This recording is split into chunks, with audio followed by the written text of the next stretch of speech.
Real Partiyasının sədri, tanınmış iqtisadçı Natiq Cəfərli az politikaya müsahibəsində Maliyyə Nazirliyinin 2026-cı ilin büdcəsinə dair ilkin proqnozlarını dəyərləndirib. Problemləri, onlardan çıxış yollarını və gözləntilərini açıqlayıb. İndi iqtisadi aktivlik azalır.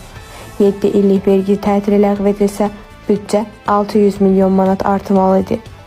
Amma nə qədər artır? 145 milyon. Deməli, bunu anladıqları üçün iqtisadi aktivliyin artırılması əvəzinə vergilərin artırılması yolunu seçirlər. Gömrükdə də niyə artacaq? Çünki avtomobillərlə də bağlı bəzi güzəştlər var idi. O da bitir.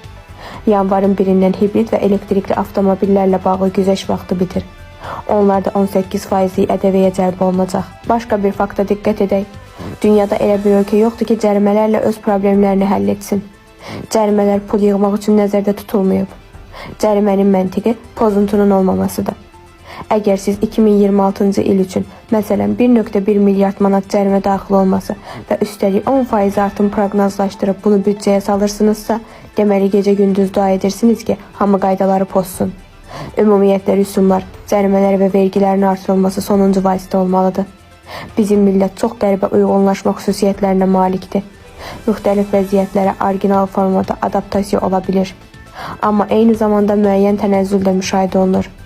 Məsələn, ÖTM-nin cəmi 0,9% artması artıq gizlədilə bilmədi. Açıq şəkildə ortaya çıxdı. Mənə elə gəlir ki, bütün bu baş verənlərin kökündə hökumətin seçim qarşısında qalmasıdır. Ya devalvasiya, ya könüllü şəkildə vergilərin, cərimələrin artırılması. Devalvasiya çox ağrılı prosesdir. Biz bunu 2015-ci ildə gördük. Daha ətraflı məlumatı aspolitika.info saytından əldə edə bilərsiniz.